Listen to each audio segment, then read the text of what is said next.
अस्सलाम वालेकुम दोस्तों, की हाल चाल है जनाब। तुम देखते पे गुलाम अहमद टीवी तो मैं ਤੁਹਾਡਾ मेजबान हाजी गुलाम अहमद है। दोस्तों सब तो पहले अपने चैनल करना सब्सक्राइब के नाल लगे बेल बटन करना ताकि अच्छी तो नवी वीडियो का नोटिफिकेशन मेरे वीर तक पहुंचे। सब तो पहले क्या जनाब एक 5 कल्याण माशाल्लाह पहलन झोटी जनाब 5 कल्याण बिल्ली अख निक्की निक्की सिंगी कद चंगा लाम चंगी बाकी जनाब नस्ल जात अल्लाह के फजलो करम नाल पूरी नीली।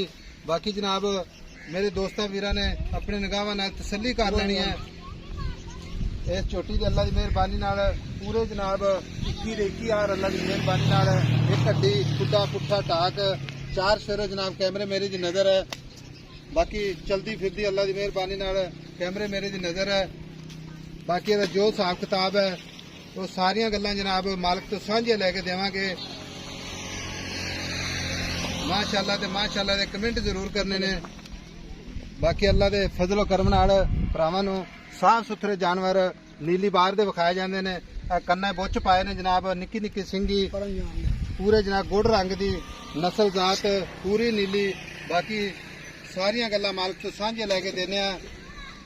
किन्ने दिन लैंदी है किन्ना मालक जनाब मुल करता है। अस्सलाम वालेकुम जी। वालेकुम सलाम। लो भाई जी अज तुसी गल्लां करनियां ने जी सर। असी तो ਜਿਹੜੀਆਂ ਕਰਨੀਆਂ ਅਸੀਂ ਕਰ ਲਈਆਂ ਨੇ क्योंकि मझ तुसी दसदे पैसो भी बड़ी ਜਿਹੜੀ ना घराने वाली है। अल्लाह दे हुक्म नाल ਤੇ ਆ ਨੀਲੀ ਦੀ जैनमन जी ਜਰਮਨ ਨੀਲੀ ਦੀ ਕਿਹੜੇ ਘਰ ਦੀ ਹੈ। ਇਹ ਰੱਥਾਂ ਦੇ ਘਰ ਦੀ ਰੱਥਾਂ ਦੇ ਘਰ ਦੀ ਹੈ। ਹਾਂਜੀ। ਅੱਛਾ ਤੇ ਸੂਣ ਚ ਕਿੰਨੇ ਦਿਨ ਲੈਂਦੀ ਹੈ। ਇਹ 10 ਤੋਂ 12 ਦਿਨ ਲੈਂਦੀ 10 ਤੋਂ 12 ਦਿਨ। ਹਾਂਜੀ। ਤੇ ਮਜ਼ੀਦ ਅੱਲਾ ਦੀ ਮਿਹਰਬਾਨੀ ਨਾਲ ਮੈਦਾਨ ਮਾਰੇਗੀ। ਅੱਲਾਹ ਦੇ ਹੁਕਮ ਨਾਲ ਜੀ। ਤੇ ਨੀਲੀ ਦੀ ਤਾਂ ਨਾ ਹੋਈ ਜੇ ਮੈਦਾਨ ਨਾ ਮਾਰੇ ਤਾਂ। ਅੱਛਾ ਹਾਂਜੀ। ਇਹਦੀ ਮਾਂ ਦਾ ਕੀ ਦੁੱਧ ਦਾ ਰਿਕਾਰਡ। ਦੁੱਧ ਦੀ ਮਾਂ ਕਰਦੀ ਰਹੀ 16 17 16 17 16 17। ਹਾਂਜੀ। ਇਹ ਜੈਨਮਨ ਮੱਲਾ ਮੈਂ ਚ ਹੈ ਜੀ। ਅੱਛਾ 5 ਕਲਿਆਣ ਮੈਂ ਜੈਨਮਨ ਮੱਲਾਂ ਚ। ਕੋਈ ਚੰਦ ਨਿਸ਼ਾਨੀਆਂ ਮੇਰੇ ਦੋਸਤਾਂ ਨੂੰ ਨਵਿਆਂ ਨੂੰ ਜਿਹੜੇ ਵੀਰਾਂ ਨੂੰ ਸਮਝ ਲੱਗੇ। ਬਾਜੀ ਚਾਰੇ ਲੱਤਾਂ ਮੈਂ ਦੀਆਂ ਚਿੱਟੀਆਂ ਨੇ। ਅੱਛਾ ਪੂਛਲ ਮੈਂ ਦੀ ਚਿੱਟੀ ਹੈ ਮੂੰਹ ਮੈਂ ਦਾ ਚਿੱਟਾ ਹੈ ਸਾਰ ਦਾ ਡੋਡਾ ਚਿੱਟਾ ਹੈ ਅੱਖਾਂ ਮੈਂ ਦੀਆਂ ਚਿੱਟੀਆਂ। ਧੁੰਨੀ ਕੋੜੀ ਤੋਂ ਮੈਂ ਬਚੀ ਹੋਈ ਹੈ ਦਰਖਤੀ ਲਾਲ ਕਹਿੜੀ ਹੈ। ਇਹ ਹੁਣ ਗੱਬਣ 10 ਦਿਨ ਲੈਂਦੀ ਹੈ ਕਿਸੇ ਵੀਰ ਨੂੰ ਪਸੰਦ ਆ ਜਾਂਦੀ। ਇੱਕ ਥਣ ਮੈਂ ਦਾ ਅਗਲਾ ਬਹਿਣੀ ਵਾਲਾ ਚਿੱਟਾ ਹੈ ਚਿੱਟਾ ਵਿਰਲ ਪੂਰੀ ਵਿਰਲ ਗਿੱਟ ਗਿੱਟ ਤੇ ਵਿਰਲੇ ਗਿੱਟ ਗਿੱਟ।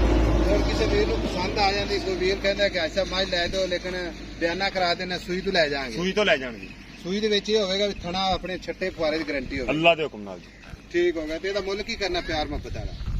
ਪਿਆਰ ਮੁਹੱਬਤ ਵਾਲਾ ਜੀ। ਇੱਕੋ ਹੀ ਗੱਲ ਕਰਦੇ ਪਿਆਰ ਮੁਹੱਬਤ ਇਹਨਾਂ ਰੱਥਾਂ ਦਾ ਨਾਮ ਸੁਣਾ ਕੇ ਸਾਨੂੰ ਡਰਾਈ ਕਰਾਉਣ। ਇਹਦਾ 4.5 ਲੱਖ ਰੁਪਏ ਜੀ। 4.5 ਲੱਖ ਹਾਂਜੀ। ਪੈਸੇ ਜ਼ਿਆਦਾ ਪੱਕੀ ਨਹੀਂ ਪੀਡੀ ਗੱਲ ਹੈ ਜੀ। ਪੈਸੇ ਮੁੱਲ ਜ਼ਿਆਦਾ ਨਹੀਂ। ਨਹੀਂ ਭਾਜੀ ਕੋਈ ਮੁਹੱਬਤ ਪਿਆਰ ਹੈ ਤੇ ਕਾਰ ਇੱਕੋ ਹੀ ਗੱਲ ਕਰਦੇ ਪਿਆਰ ਮੁਹੱਬਤ ਵਾਲੀ ਗੱਲ ਮੁਕਾਈਏ ਆਪਾਂ। 40 ਦੀ ਮਾਈ ਦੇ ਦਿਆਂਗੇ। 4,40,000 ਦੀ।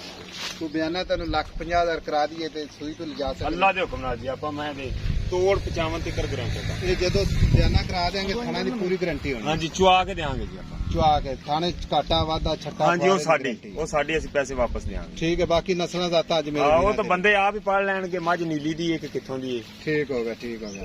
ਲਓ ਜੀ 5 ਕਲਿਆਣ 4,40,000 ਦੇ ਵਿੱਚ ਪਿਆਰ ਮੁਹੱਬਤ। ਬਾਕੀ ਕਿਸੇ ਦੋਸਤ ਵੀਰ ਨੂੰ ਪਸੰਦ ਆਵੇ ਤੇ ਆਪਣੇ ਚੈਨਲ ਨੂੰ ਜਨਾਬ ਹਮੇਸ਼ਾ ਹੀ ਤਰ੍ਹਾਂ ਲਾਈਕ ਤੇ ਸ਼ੇਅਰ ਤੇ ਮੁਹੱਬਤਾਂ ਦੇ ਕਮੈਂਟ ਜਨਾਬ ਜ਼ਰੂਰ ਕਰਨੇ ਨੇ। ਬਾਕੀ ਝੋਟੀ ਬੜੀ ਜਨਾਬ ਲਾਜਵਾਬ ਪੂਰੇ ਜਨਮ